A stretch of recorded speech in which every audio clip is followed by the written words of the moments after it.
Good evening, everyone, and welcome to the Guibord Center's presentation of Celtic Spirituality with John Philip Newell, embracing the sacredness of the earth, ourselves, and one another. Welcome this evening. Thank you, Lou. Very good to be here. Thank you. When we planned this program, we had no idea that there would be a war in Europe, or that tonight the President of the United States would offer a State of the Union address at a time when we're fighting for democracy, at a time when there's a struggle throughout the world for the set of values that we're going to hold on to. Will we honor the sacred in one another or not? We don't know. That's part of why we're here. We know on this night, it's also Shrove Tuesday. And for Western Christians all over the world, we begin to prepare for Ash Wednesday and following Jesus up that long climb to Jerusalem, where he will meet Holy Week, a crucifixion, and a resurrection. It is also the time tonight when Hindus prepare to honor Shiva, the god who dances the world into creation and death and reformation and life again. It is a tough time. It's a challenging time. And it's also the best time in the world for us to be here, to be together, to be with you tonight. So I am thrilled to introduce you all, and let me get this correct, to John Philip Newell, who is teacher, author of spirituality, who calls the modern world to reawaken to the sacredness of every human being. He teaches on both sides of the Atlantic.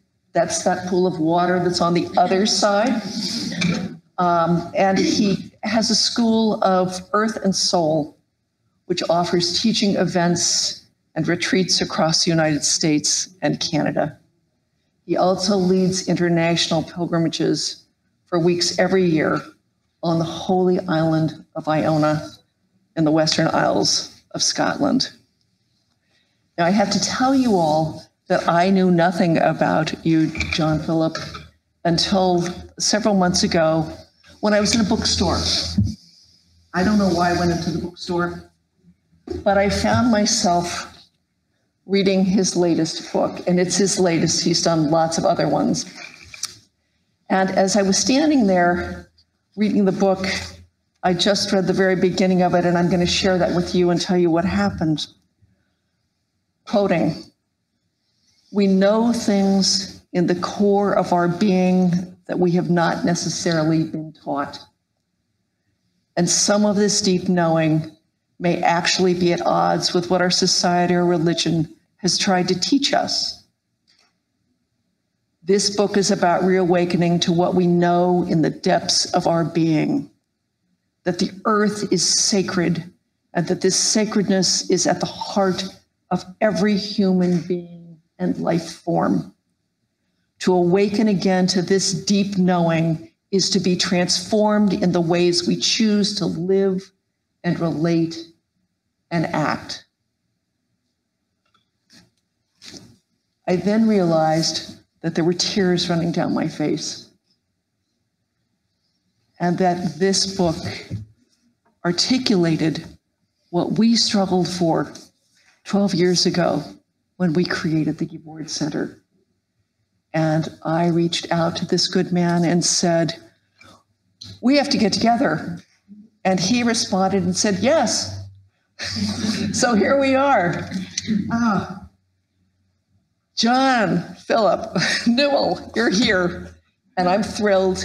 And I am hoping tonight that you will share with us some of the teachings of Celtic spirituality. And we're doing something a little different tonight that some of you may not have recognized before.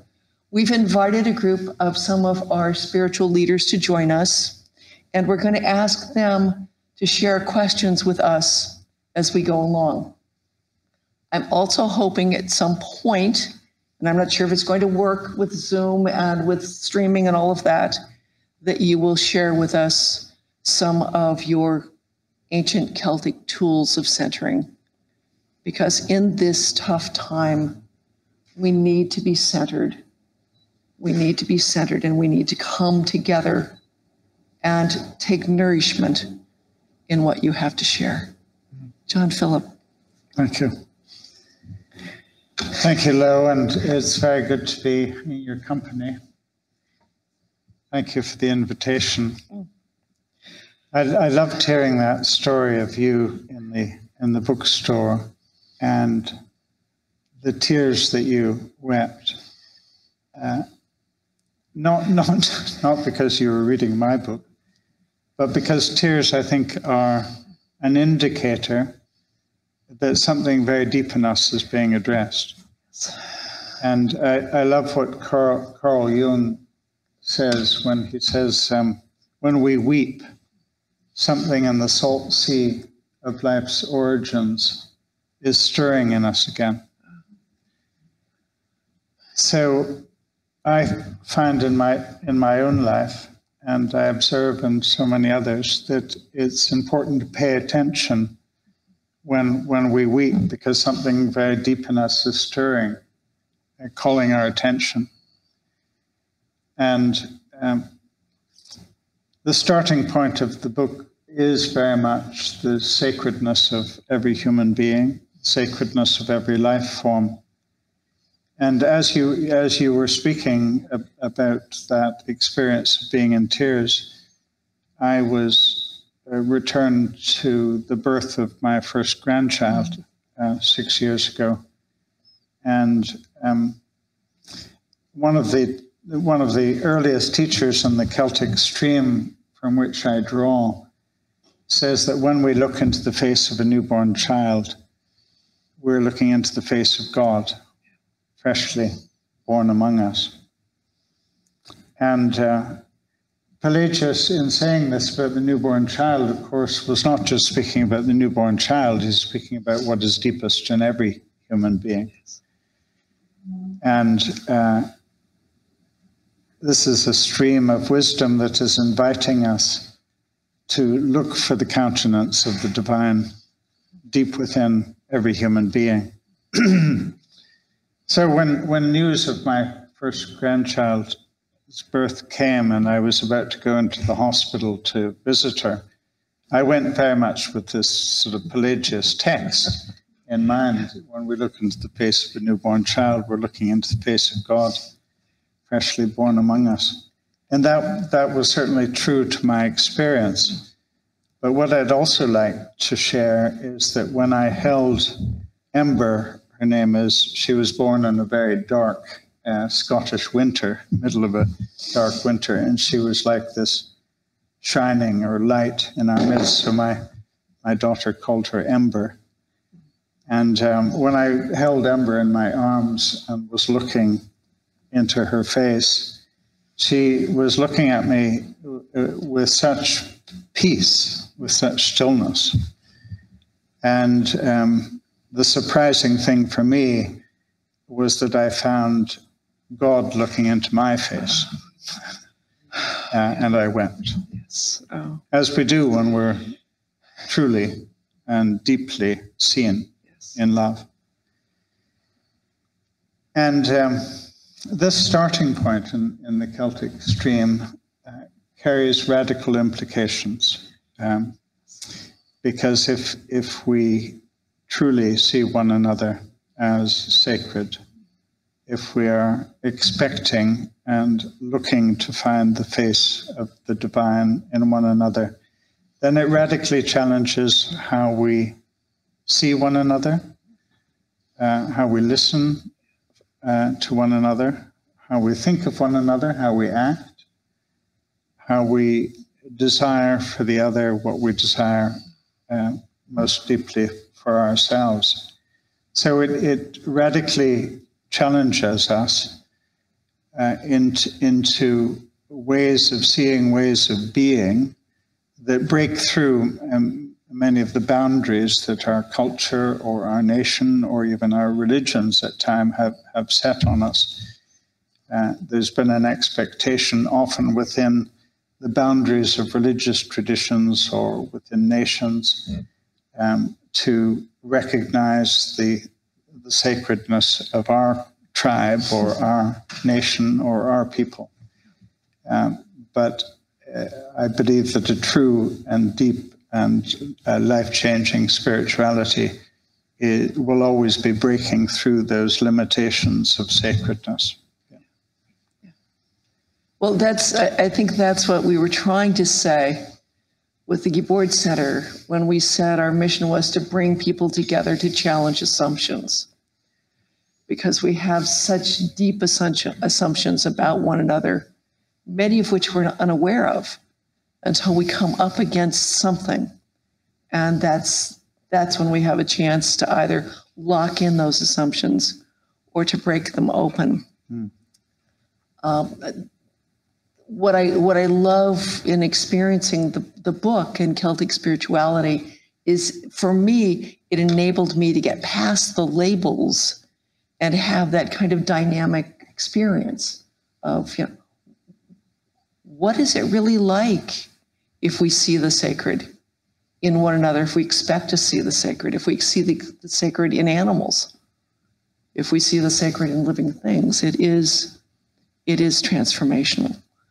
And I can understand why some of these teachers had a little difficulty with organized religion. Yeah, quite. There's a very consistent pattern in the book. I explore 9 great teachers ranging from the 2nd century right through to this century.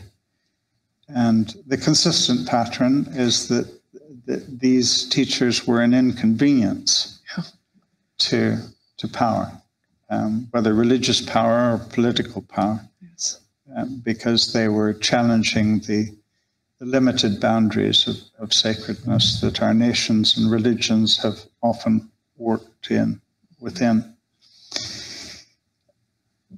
When you were reading those opening words to the book, I was remembering also that very deep in my desire in writing the book was to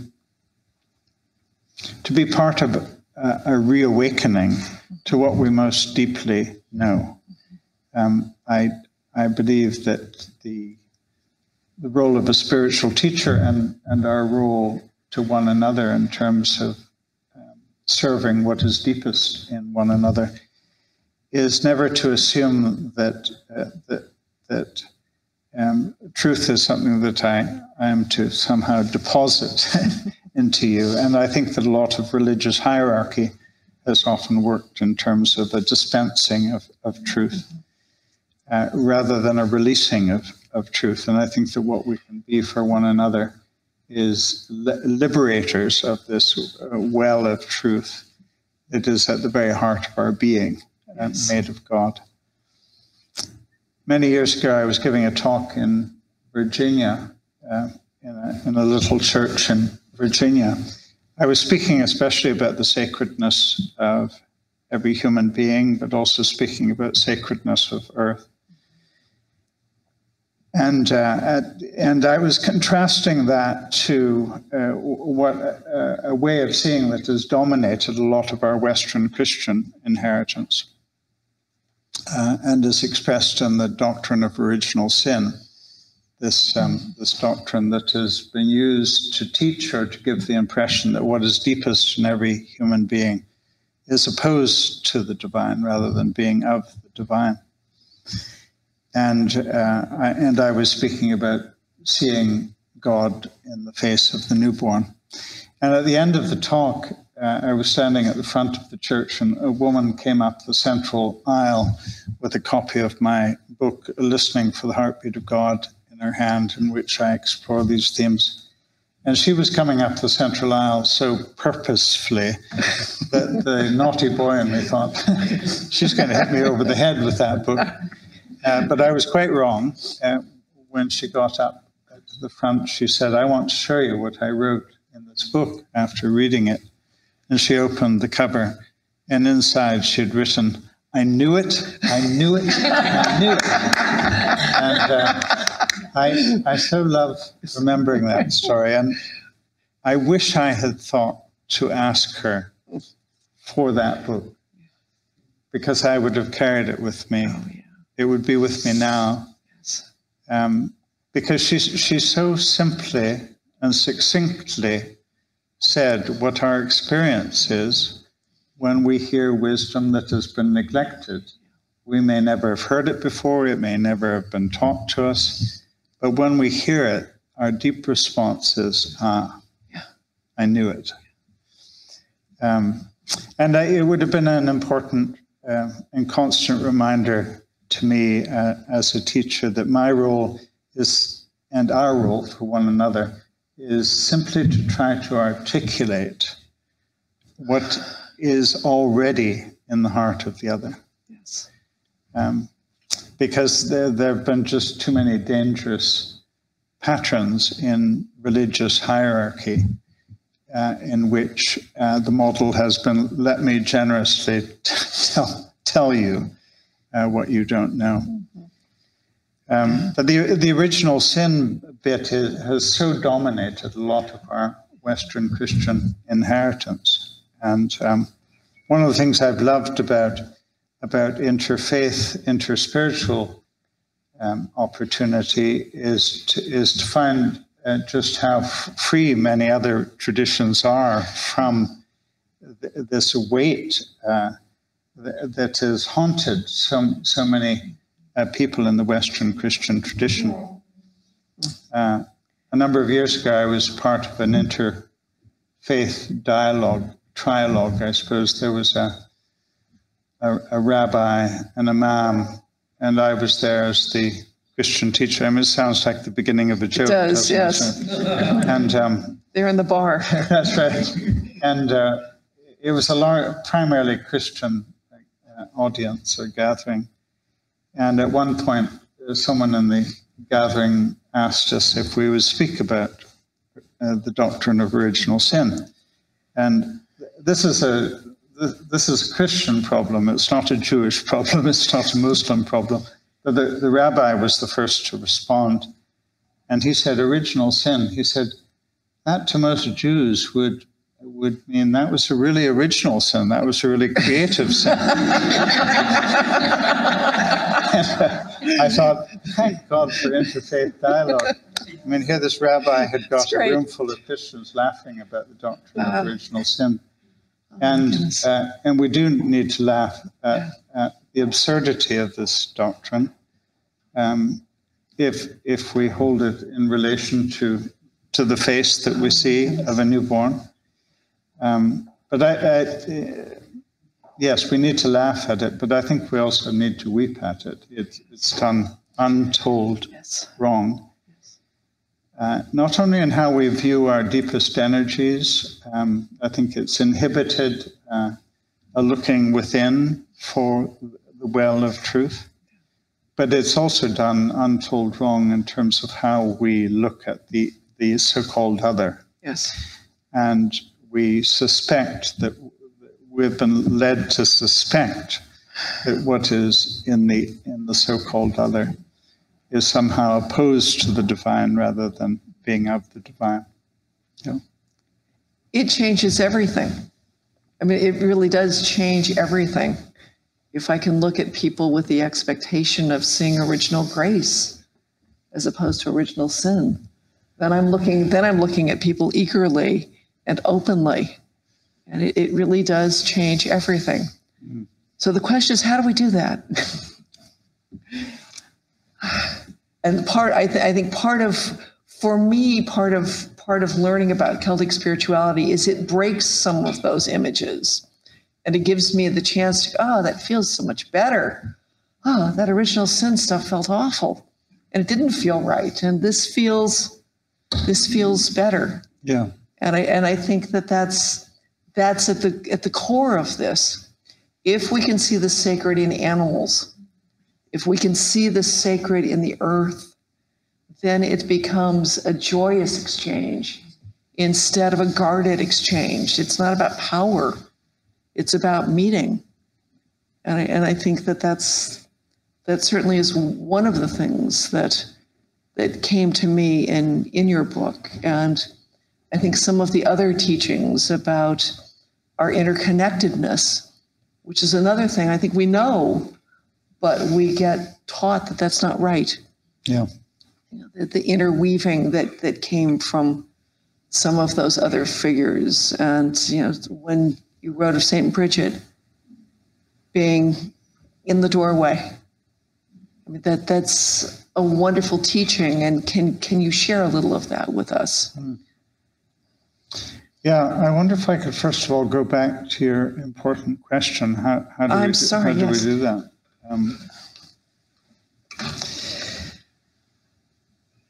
So much of the path, I think, of spirituality, of integrity, is about being the change that we're longing for.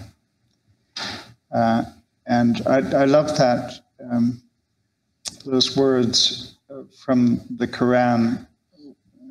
These are words I know in English, of course, rather than Arabic, but we've used them in a chant form, and that is, whichever way you turn, there is the face of God.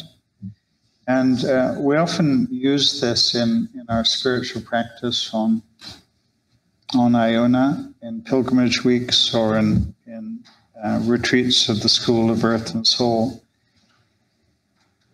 And this beckoning, or this invitation to look everywhere, the face of the divine. And one of the things I am always aware of, and I often say in the context of this spiritual practice, is when you return to your room, look into the mirror. Because that is often the most challenging place to look for the face of the divine. So how do we set one another free to do that? I think that in the Christian context, there's been this sort of shadow of the doctrine of original sin, and we've often gone to very haunted places within ourselves, as well as projecting that out on to others. So part of the path is very much nurturing community and practices in which we continue to continually remember, because there's a forgetting in part because we've been so taught something else about ourselves and about the so-called other. So what are the practices that can help continually reawaken us? So in the Celtic Christian stream, from which I draw on my own life, and I'm very much a son of that tradition, while looking to learn from other great spiritual traditions and to be in relationship with them. But in the Celtic world, it is said that we suffer from soul forgetfulness. We've forgotten who we are. And Jesus is celebrated in this tradition as our memory. We've forgotten who we are, and Jesus is seen as our memory. And that's so different from how a lot of Western Christian doctrine has taught who Jesus is. Because to speak of him as our memory is not to say that he embodies a wisdom or a truth that is foreign to us, but rather a truth at the very heart of our being that we have fallen out of relationship with, or we have forgotten. So what are the practices that can enable us to be the change that we are longing for? And I believe that's foundational to the way of change, because it then sets us free to be liberators of the face of the divine in one another and in others, rather than thinking that we need to somehow change their essence or call them to become like us. We're being committed to do what we can. I'm called to do what I can to enable you to be truly yourself, rather than any suggestion of you needing to change to become like me or my tradition. And I think the other piece that has maybe been led to misunderstanding, and certainly we see this, one of the reasons why this tradition within Christianity has often been pushed out or declared as heretical or seen as threatening, is because there's a healthy desire, I think, to say we're not only sacred, but we're wounded. Yes. And we carry the wounds of our nations and of our traditions and of our families. And one of the great teachers of spirituality in California that I've been indebted to for many decades is Matthew Fox. And he wrote a seminal work 30 years ago, maybe more, called Original Blessing, in which he really challenges the doctrine of original sin. But interestingly, one of the phrases that Matthew has now developed and is willing to use is to speak also about original woundedness. We carry the wounds of our nations. We carry the wounds of our families. And that's an important piece. So to speak about original sacredness, or to say that what is deepest in us is of the divine, is not to be naive to just how deeply broken we are as well, and how wounded we can be even from birth. But to see the healing energies that we can serve and be part of as almost like a medicine of grace to release the true essence of the other. I love that phrase, a medicine of grace. Mm-hmm. Yes. I have to sit with that for a minute. My goodness. Yeah. Yeah, because certainly in the Christian tradition, grace has often been seen as opposed to nature, instead of grace being given to reconnect us with our nature. Yes. And often it's been suggested that grace is given almost to make us something other than natural. You know, sort of holiness, sacredness has often been seen as transcending the natural, or becoming something other than natural, rather than becoming truly natural. Yeah. I think the other piece for me that's really valuable in that is what happens when we see each other as wounded and see ourselves as wounded, because it elicits hopefully compassion then towards both myself and the other, and that desire to tend to the wound rather than to blame or to alter, but to really understand that it's also the wound that we have in common, that we share. I'm thinking right now about what's happening in this country, about racism and the wounds, the national wounds that we're dealing with, and how that's creating a backlash about, we don't want to know that we're wounded, and yet how important it is, because we can't heal it unless we're able to acknowledge it and deal with it. And so that's a gift that you bring with this. Thank you for that. Thank you. That's very important. Yeah. And then we become wounded healers. Yes. As you were talking about the Holy Quran, it made me think about something that a friend of mine who's here said Muslim woman who said that one of the things that I appreciate about my faith, being a Muslim, is that I'm connected to prayer all the time. That it keeps me in the ambiance of that. It keeps me in the energy of that. And I think we need that to remember. Mm-hmm. It is so easy for us to forget. Mm. Very, very powerful today. And we certainly are dealing with the wounds right now. And I think as we recognize that, that's a helpful, it's a helpful thing. Yeah. And these great spiritual traditions, I believe, and more than believe, I would speak of the confidence of knowing from my own experience, that these traditions are given to complete each other. They're not given to compete with each other. And I was speaking during our reception about the opportunity that I've had in New Mexico over many years to be part of dialogue or trialogue with a rabbi, a Sufi Muslim teacher, and I was there as the Christian teacher.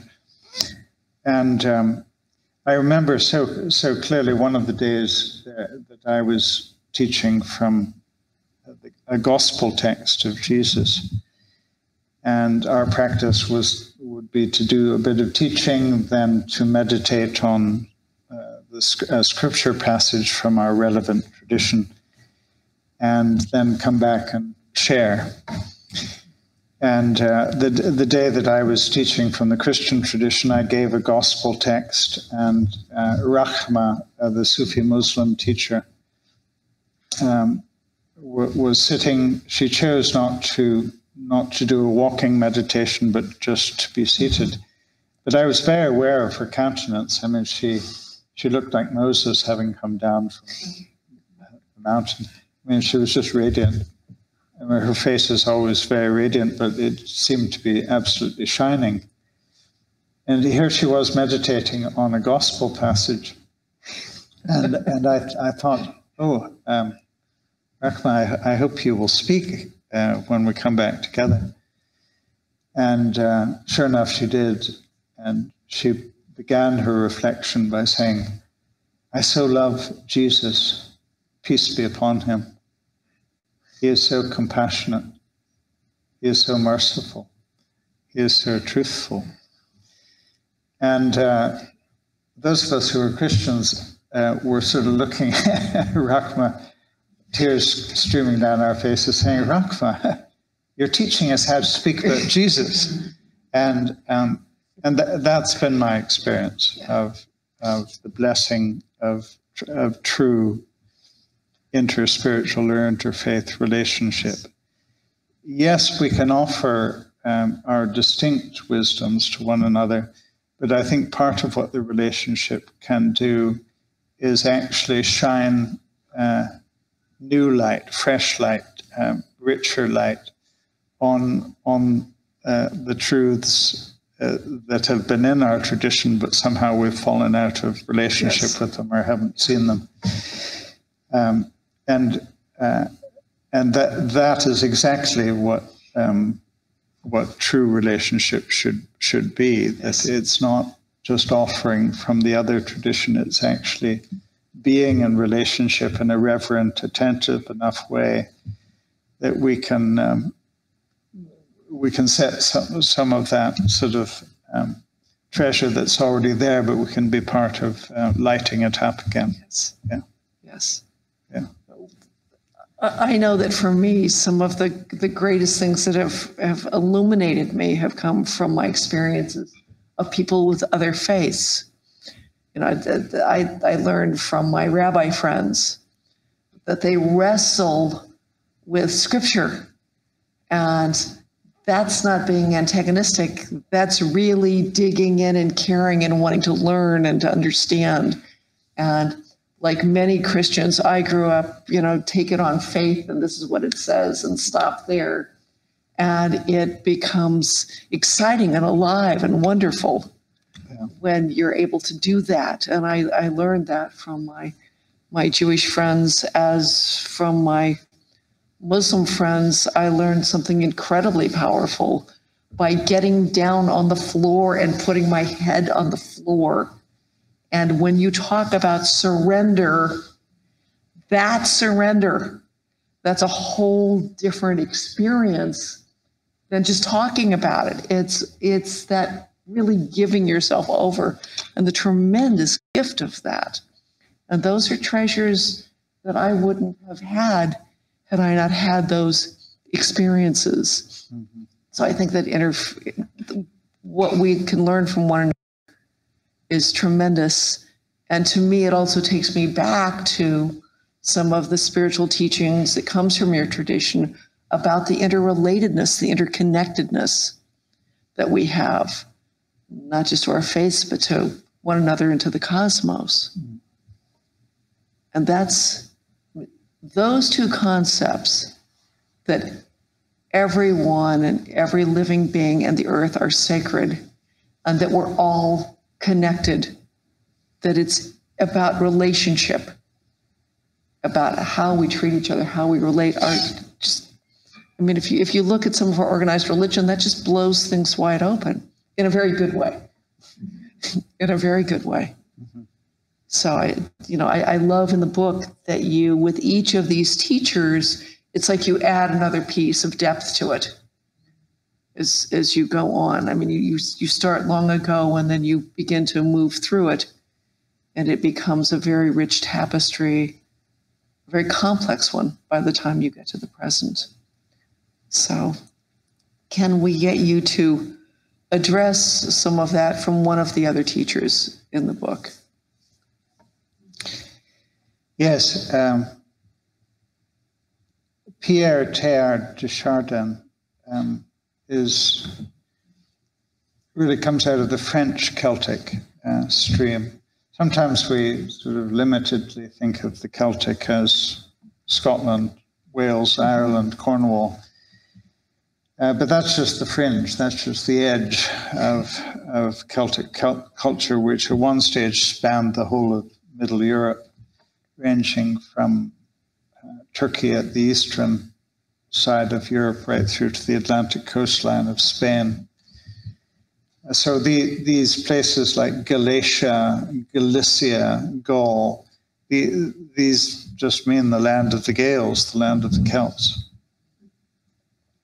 So one of the themes that comes out of Gaul in the 2nd century from a teacher named Irenaeus, he says that everything comes out of the substance of the divine.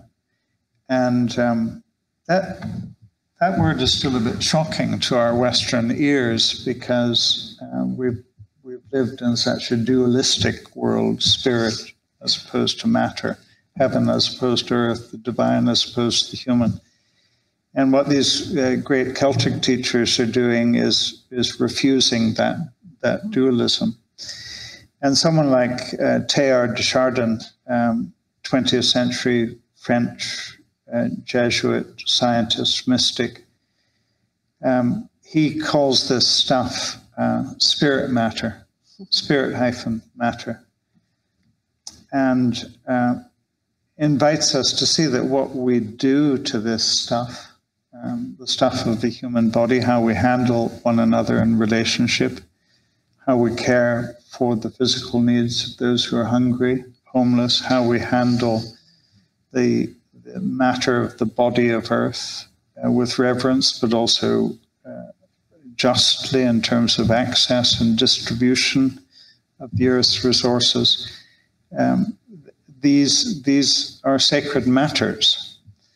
And one of the other teachers from the Scottish Celtic stream, a man who was my teacher in an immediate sense.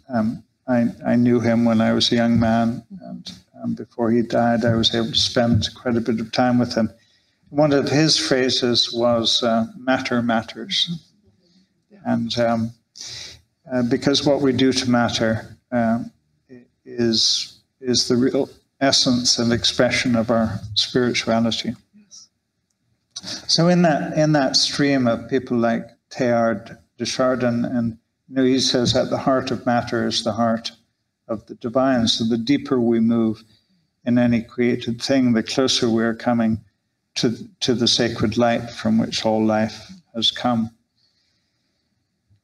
And then I was thinking as you were speaking a few minutes ago, Lo, about someone who was very much a disciple of Pierre Teilhard de Chardin, and that is Thomas Berry, who was an eco-theologian. I mean, he was a theologian, but he preferred to call himself a geologian, because his reference point was always sacredness of earth.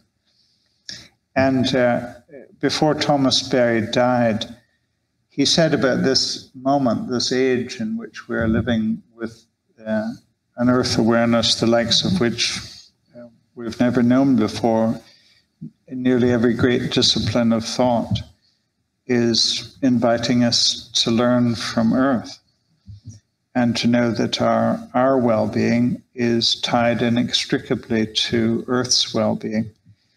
So he describes this moment of consciousness that we're in the midst of, this growing awareness of earth and earth's sacredness. He describes this as a moment of grace, because we are being given a way of seeing that can be part of the healing of our relationship with earth. But he goes on to say that moments of grace are transient.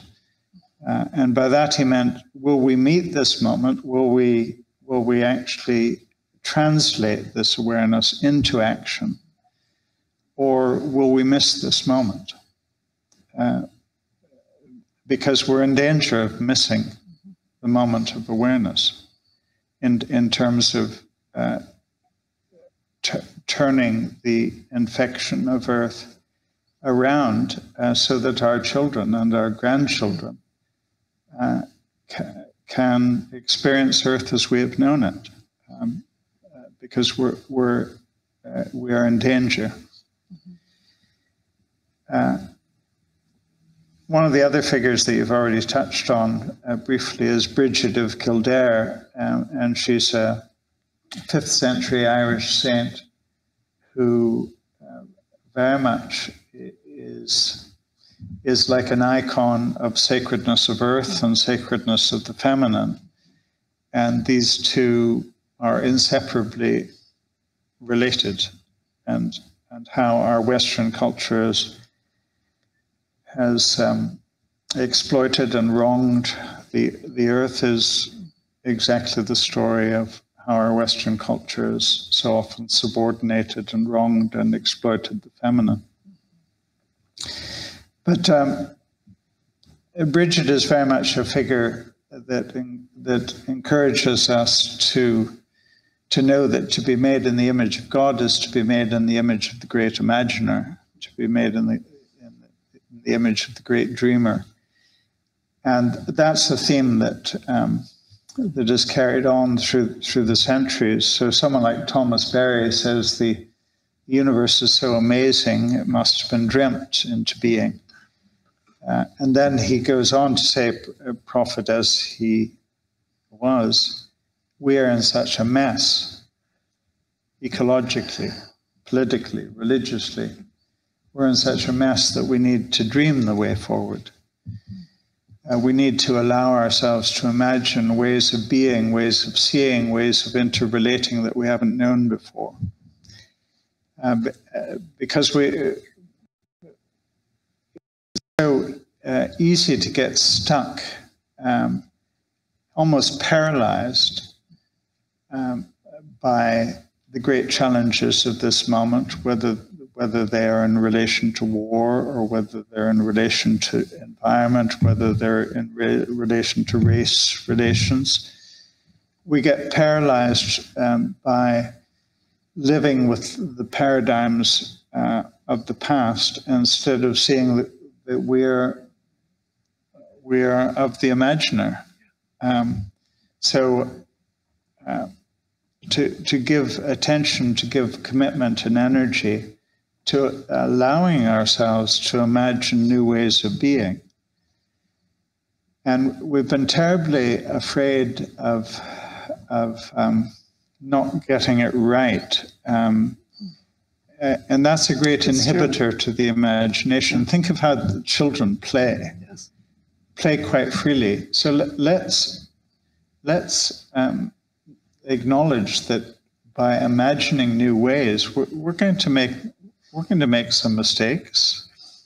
But it's better that we do this imagining, because we so desperately need new paradigms. We need new ways of interrelationship. I love what the Dalai Lama, I saw him interviewed years ago, in which the interviewer said to him, do you have hope for the future? And first of all, the Dalai Lama laughed, which he always does. That's part of his grace. And it's a grace that allows us often to not take ourselves so seriously. But he laughed, and then he said, of course I have hope. The future has not yet been decided. And we often live as if the future has been decided. Right. And we live as if it's been decided because of the mistakes of the past or the divisions of the past, instead of opening ourselves to something we don't know yet. Yeah. I love that, and I think it's so important that we have permission to imagine. It's like imagination has gotten a bad name in schools. Daydreaming has gotten a bad name, and how important it is for us to think past the paradigms that we have and to allow ourselves to weave what time and eternity, is that the line? And weave spirit and matter and come up with a different way of looking at things entirely. Recently, I had the opportunity to bring 5 Christian leaders together.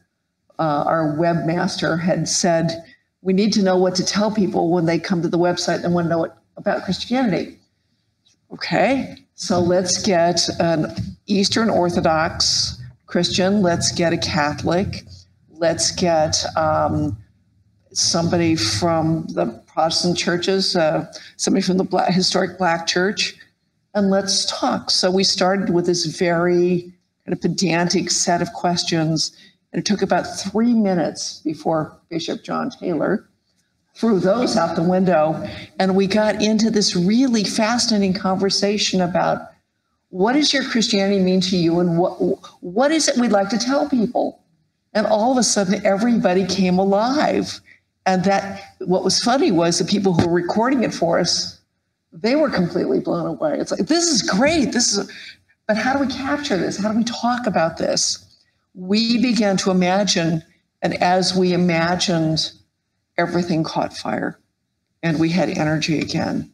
And in reading the book, what I was thinking of often was, how wonderful it would be if we could look at some of the problems in the world differently and say, let's just imagine some different ways to solve these. How do we engage in them differently? Because if we do, we'd come up with some things. And you're right, it hasn't all been written yet. A week ago Sunday, I was at Grace Cathedral in San Francisco, and I was remembering something that Alan Jones, previous dean of Grace Cathedral, said. He said, we need to be a religion of Jesus rather than a religion about Jesus. So much Western Christianity, to speak of my own inheritance, has been defined by statements of belief about Jesus, like of one substance with the Father. These statements about Jesus, Jesus would have been truly puzzled by these statements about him. So Alan Jones was inviting us to be a religion of Jesus. And by that, I think he meant How about sort of doing what Jesus taught? How about loving our enemies? How about having mercy? How about forgiving one another? How about lending, expecting nothing in return? How about doing to others what we would have them do to us? And it reminded me of what Martin Buber, a great Jewish teacher in the 20th century, said. He said, "I don't believe in Jesus, I believe with Jesus." And I often think, if we'd got that one right,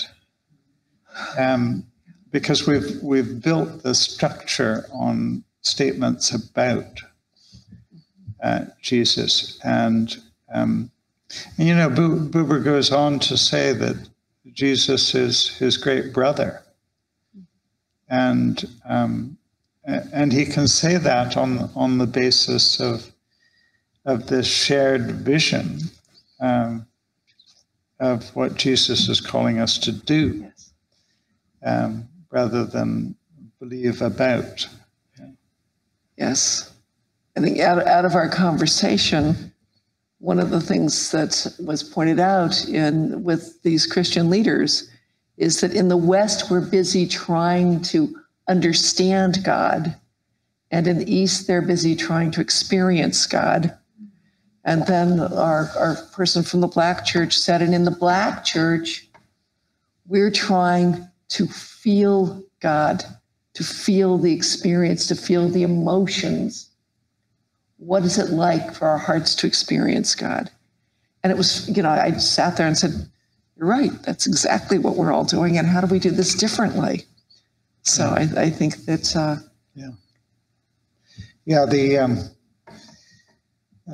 certainly in a lot of our Western Christian tradition, it's been a sort of neck up. It's sort of been very philosophical, very propositional sets of beliefs about, rather than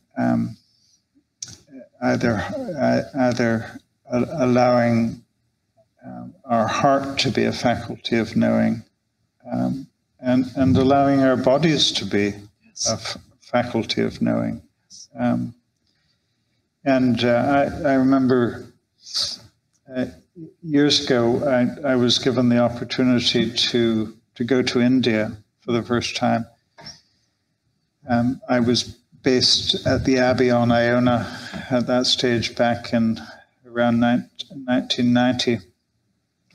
And this friend of the Iona community, Harry Underhill, who was the nephew of the great English mystic Evelyn Underhill.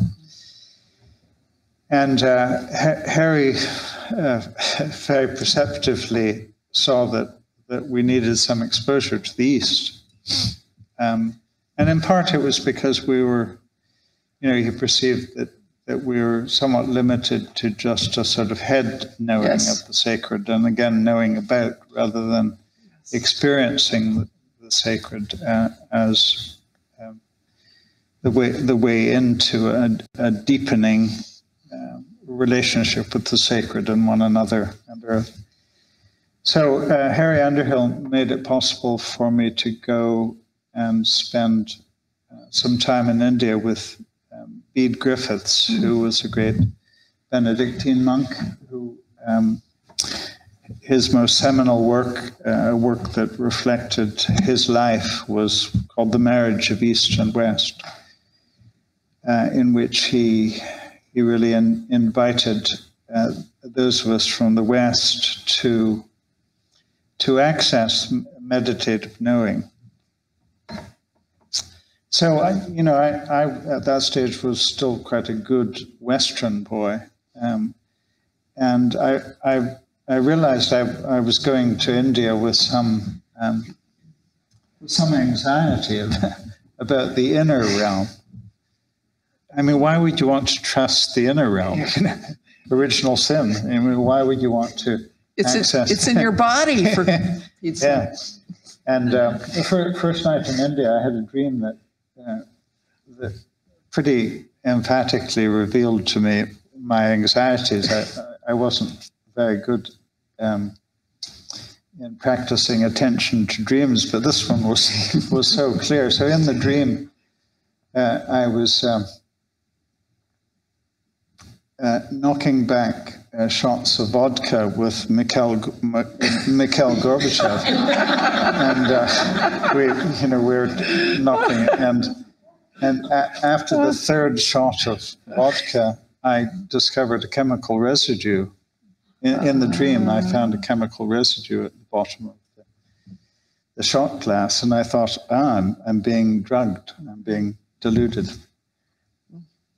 And I woke up, and it was pretty clear to me that the dream was speaking of this anxiety in me about entering the East. Now, I mean, Mikhail Gorbachev is not exactly an Eastern guru, but this was 1990. This was a month or two after the Berlin Wall had fallen. He was at the height of glasnost, perestroika, sort of openness, redefining ourselves in terms of relationship and interrelationship. And then Harry and I went to Bede Griffith's ashram, Christian ashram down in Tamil Nadu. And that was my first experience of being offered a very simple meditative method. And Bede Griffiths, some of you may know a little bit about Bede Griffiths. When he was 84, I think it was, he suffered what medically was described as a stroke. And he was happy enough to accept that medical description of it, but when he was later able to speak, he said it was a moment of illumination. And he experienced God as feminine. And as he later said, it was too much from my Western body. So it sort of shook me down to my foundations. So this had happened just before I arrived in the ashram. And Bede wasn't even yet able to speak about it. But the second day of being at the ashram, I had a dream in an afternoon siesta, very simple dream that changed my life. And in the dream, I experienced a beautiful young Indian woman sitting on the edge of my bed, leaning over me and looking into me and saying, my mother tells me that I have always loved you. And I woke in floods of tears. And this was, this beautiful young woman was Indian. She was an Eastern messenger from the mother. And she conveyed a love that I had not known, I had not yet imagined. And so this was for me the sort of East opening something in me that has profoundly changed who I am, what the course of my life has been. Yeah. It is astounding what dreams give us. What is that mechanism that is growth producing, that has integrity to it, that leads us into some other part of ourselves we don't know yet. What an incredibly touching dream. Oh my goodness. And from the feminine as well. Yeah. Yeah, and you know, someone like Bridget is in the Celtic world, she's so important because she is this sort of icon of the sacred feminine. And so much of our Western religion has got sort of fixated on the masculine as as face of God in a limited sense, and has made room for all sorts of shadow masculine use of power, power over, and a type of shadow masculine that arrays itself up over against the earth and against the feminine. So this is one of the features of the Celtic stream that I think speaks so immediately to this moment in time, because it is an awakening. We're being invited to waken up to sacredness of earth and sacredness of the feminine, and at the same time we have some very destructive shadow masculine energies at work in our nations. Yes. and in our religious traditions often. So much so that we sometimes think they are expressing the spirit of this moment in time. And I believe they are not the deep spirit of this moment in time. I think something much deeper and integrated is trying to awaken within us. But the shadow masculine is frightened. It has no future. It has no ultimate future because it is based on a false limitation of the expression of the divine within us, and is so bereft of the marriage and the dance of the feminine and the masculine within us as individuals, but also within us as religions and societies that we're desperately in need of. I don't think in the book I mention an ancient Iona prophecy that I became aware of a number of years ago in my research. I haven't been able to date it yet to a particular strand historically, but it appears to be a very ancient one. And in the Iona prophecy, it states that just as the masculine face of the divine was shown to us in Jesus, the feminine face of the divine will come to us through Iona. And on that day, says the prophecy, the world will know peace. And I certainly don't believe that this prophecy is to be limitedly or literally interpreted, not to limit it to Iona. But I do understand the prophecy because Iona, right at the heart of Celtic wisdom, has always cherished and reverenced the feminine as expression of the divine. But it is that marriage of feminine and masculine within us individually and collectively that is an essential ingredient or a dimension of the world knowing peace. Well, I think the question that I have for you is, in part, how do we deal with that masculine shadow that's out there? Because it's troubling, and it is out there, and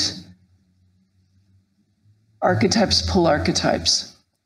And so when we see that masculine shadow, what it pulls in many of us is an impulse to vilify the other or to get access to our own power and to overpower.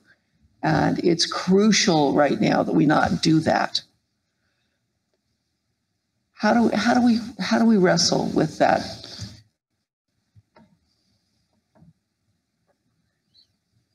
I think that fear often drives the shadow. Yes. And so how do we address the fear at the heart of shadow forms of masculine energy, whether those are political or religious, whether those are individual and relational? I know that in my own life, in dealing with fear, my eldest son has suffered from, has journeyed with mental illness since he was 16. And there were times when he was possessed by fear. You know, he thought even the members of the family were going to kill him. So in that situation, I was so aware that when he was sort of possessed by his fear, that I came to know that there was no telling him, because it wasn't a rational place that he was experiencing. So what I could do, I could be with him in his fear. I could do what I could to sort of hold him in his fear. So if we're confronting not only an individual that's driven by fear, but a whole collective, sometimes a whole nation, or sort of shadow side of a nation, it does very little, I think, just to tell them. Yeah. So how do we position ourselves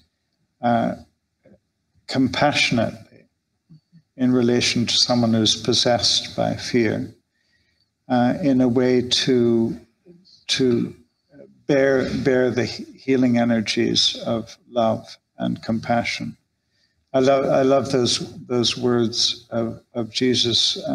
Perfect love casts out fear. So that it's only love, and this is of course what all the great teachers of nonviolence are inviting us into. This is what Mahatma Gandhi, who I'm always so interested to note. He's often spoken of in the Western world as the most Christ-like person of the modern world. I mean, isn't that interesting? In that he wasn't a Christian. Yeah. So again, we have someone from outside our own tradition, as speaking as a Christian, sort of manifesting the wisdom of Jesus. There's a lesson there. So how do we bring these principles, this vision of in the case of Gandhi, he refused to call the British, who were oppressing his nation and wronging his nation, he refused to call them enemy. Yeah. And so he knew that it wasn't brute force that could change the falseness of a nation or the falseness, but it was what he called soul force. And so how can we imaginatively and with commitment draw on these deep energies of soul to confront, to challenge, to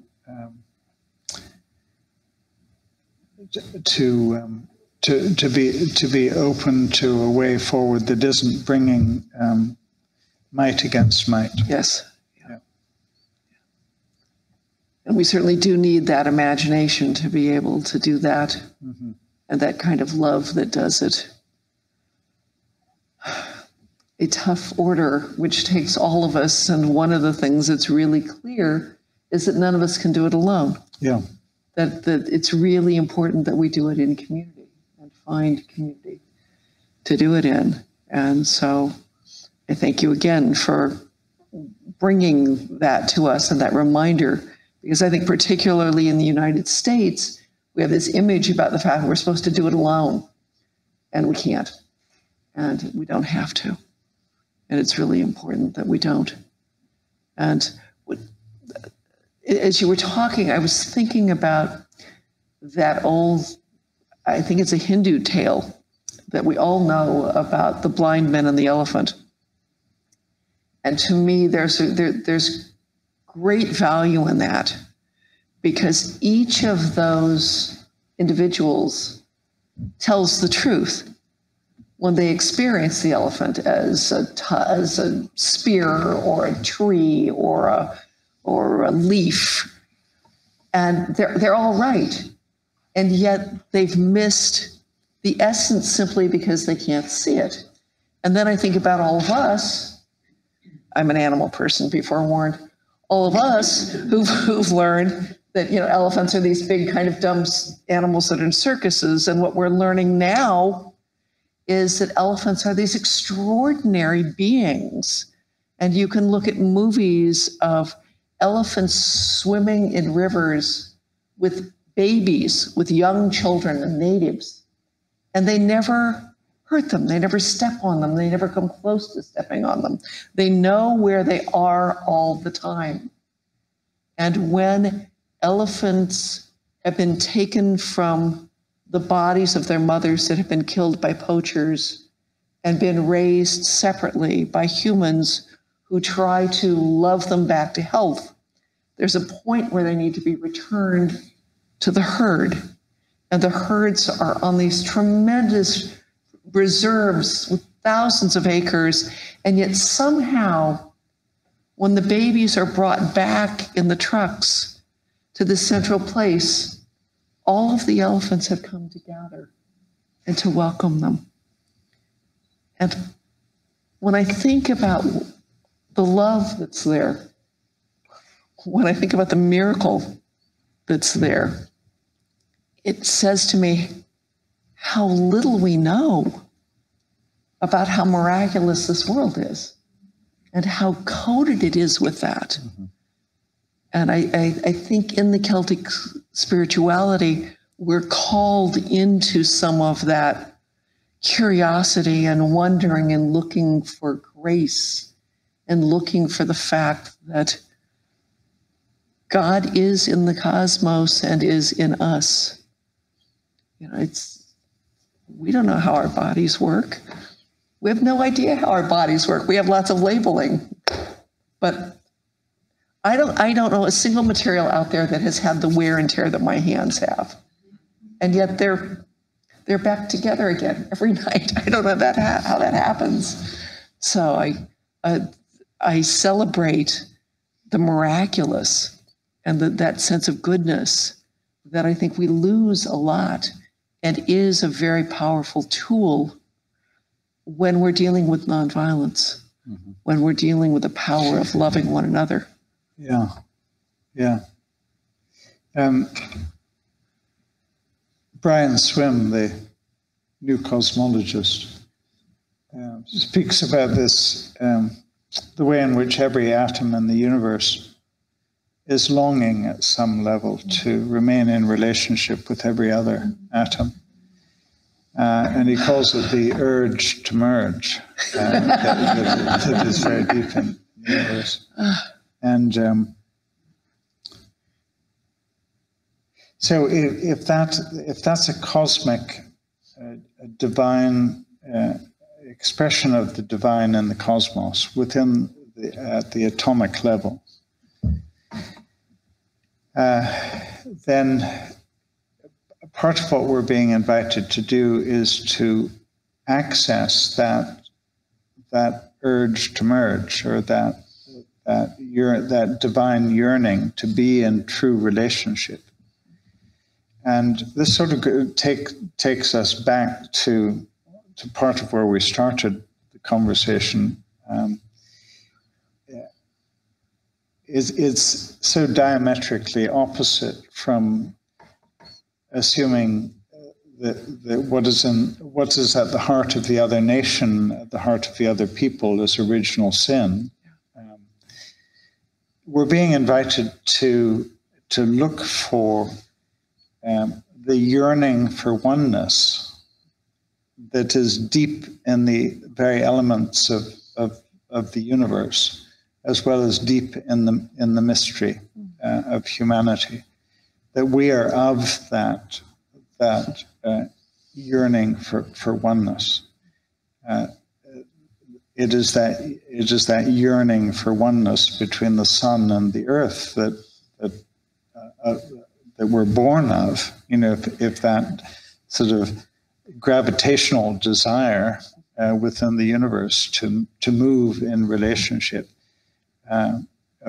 wasn't, we would not be. So, I mean, the Earth has been revolving around the sun for 4.5 billion years. This can be described as a long-term stable relationship. Yes. And what it is, it's a love affair. Yes. And I find it so exciting, inspiring that scientists like Brian Swim speaks of it not just in sort of cold atomic gravitational terms, but makes the link between what's happening in the cosmos and what is deepest in us. And so I find it enormously hopeful in situations of conflict that we're being invited to access that buried love longing, or that buried yearning for interrelationship that is deeper than what divides us. So again, in relational terms, whether between us as individuals or communities or nations, the way forward is never about calling the other to essentially change, but calling the other to access what is deepest. Yes. And that is the yearnings, you know, to put it spiritually, it's the yearnings of the divine for oneness. And oneness is not about uniformity. The Teilhard de Chardin, the scientist mystic that I've mentioned earlier, he one of his principles of scientific thought as well as spiritual thought is true unity differentiates. So, you know, who are the people who have most truly loved us? These are the people who have set us most radically free to be ourselves. So, you know, this yearning for oneness is not about yearning for uniformity. We confuse often uniformity and conformity with the desire for oneness. Yeah. Very rich. Very rich. Well, let me turn to our audience and ask if we have some questions here or online. I know that Lisa is writing some questions from online. No? Okay. Do we have questions from here? I know that we do have a question on tape that came in from Angie Buchanan, who is our pagan advisor on the Advisory Council. And I think they're going to cue it up for us in just a second. Hi, my name is Angie Buchanan. I'm a family tradition pagan, animist, and ordained in that ministry. I currently serve as the spiritual advisor for pagan students at the University of Chicago in the Spiritual Life Department.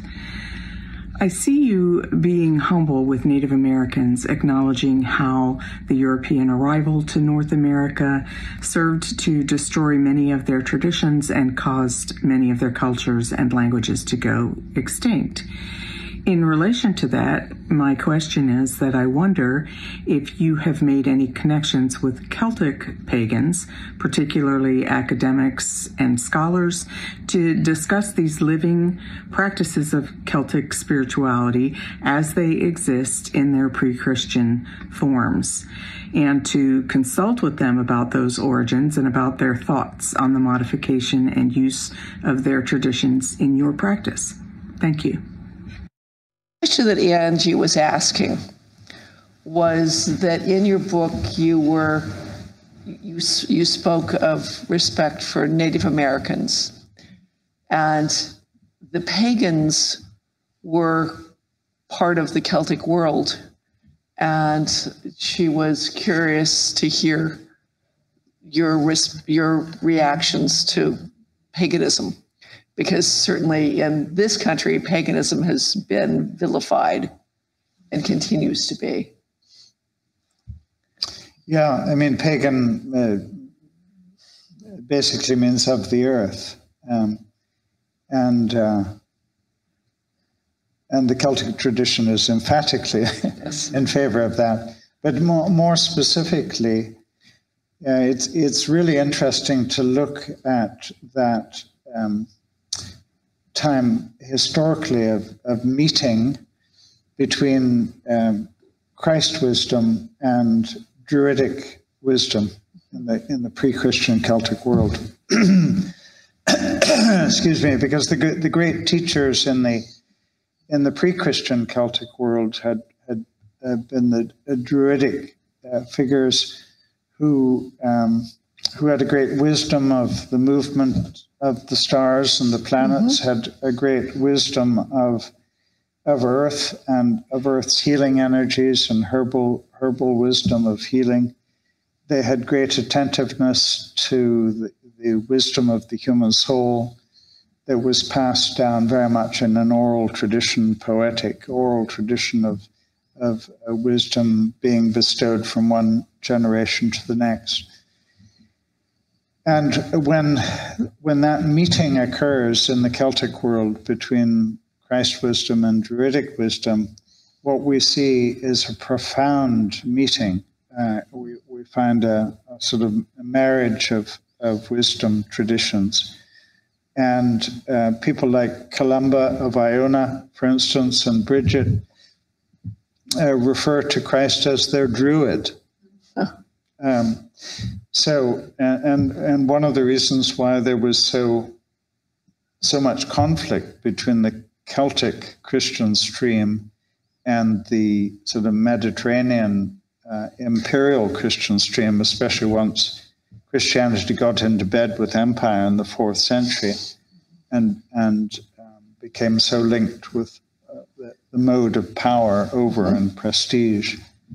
One of the roots of that conflict was the extent to which the Celtic stream honored the Druidic, so that even down to continued Druidic rituals of keeping a perpetual fire that referred to the light of earth that would not be overcome by darkness, or the way, excuse me, Celtic Christian monks wore what was called the Druidic tonsure, rather than adopting the Roman tonsure, which was shaved up on the crown with a ring of hair to symbolize the Roman tonsure, to symbolize the crown of thorns that was placed on Jesus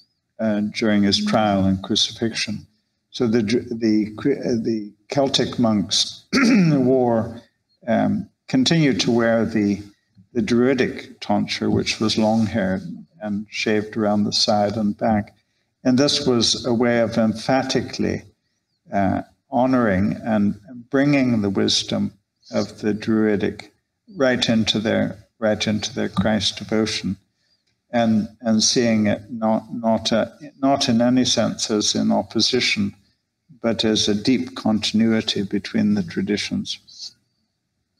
So the Celtic stream is one that deeply honors all of our of earthness, including the wisdom of the pre-Christian.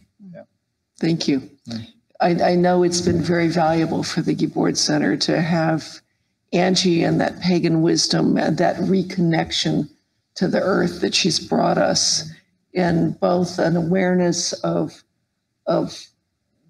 astrologically and astronomically what's happening around us, to give us a sensitivity to the seasons and a deep appreciation of the seasons, and to talk to us about passages of life and the naturalness of that, and the ways that the pagans embrace that in a way that's deeply enriching to us, that I think many Christians have learned to become allergic to, and is a very valuable part of our coming together. I'm not sure what the time is because I don't have a clock visible in this room. 1 minute. We have 1 minute. That's all right. Let me say that you are filled with treasures, and if you want to have a good cry, and we now know what that's about, please take a look at this book, and there are lots of places where I cried. It's so powerful to have what you know in your soul affirmed. And that's what I found here. And when we find the truth that we know psychologically and spiritually, that just makes sense to find it. And in these days in particular, we need that to nurture our souls. We need that to anchor our souls. Thank you for the work that you're doing. I hope this is just an introduction and that you'll be back. And I thank all of you who have been with us on YouTube and all of you who are with us in person tonight. I thank each of you for taking the time to connect with the best in yourself and to give the best that you can to the world right now. We need one another. And that's how we're going to do the healing of the earth, ourselves, and one another. Thank you. Okay.